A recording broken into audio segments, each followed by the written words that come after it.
Welcome to Techie Steps. If this is your first time here, consider subscribing. And if you do, make sure to click the notification bell to never skip a beat with Techie Steps. While in Google Drive, click on New, More, and then click on Google Drawings. One day I was looking for a Pixelbook keyboard layout, and this is what I found. Like, well, it's decent, it's a start, but it's pixelated. And I said, you know what, let me make some changes here.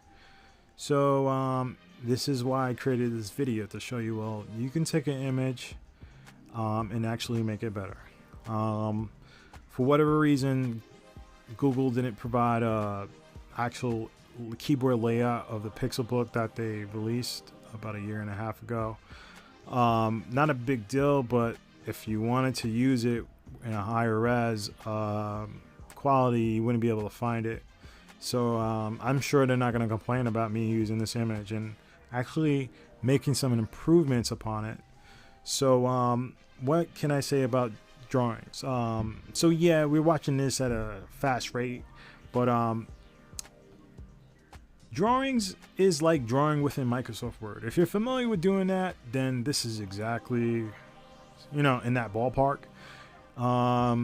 You could definitely get away with things like what you can do in Paint, but it's not Photoshop, it's not Illustrator, but you can get things done if you don't have those applications available to you.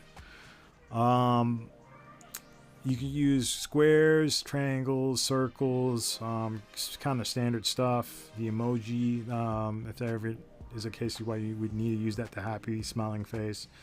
But you have shapes that are available to you. You can create borders on shapes. I'm using a white border, or kind of like a light gray border on the shapes there. You can see at the top there's a dark border there. I'm actually going to alter that right now, but yeah, that's pretty much what you can do with drawings. Something I should also mention is that you could save as a PNG, JPEG, other formats as well, PDF, SVG. But yeah, I definitely plan on sharing this image out so people can use it. And if you want to do this, you could definitely do that.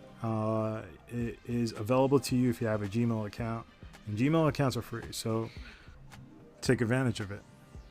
Alright, so now I'm going to go ahead and take this image and incorporate it within a Google Doc. In 2 steps, you can go ahead and insert and select the image. You can link the image, and once it's linked, whenever that image is actually updated, guess what?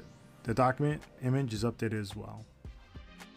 If you like this video, go ahead and give it a thumbs up. And remember, when you subscribe, click on the notification bell to never miss a beat with Techie Steps.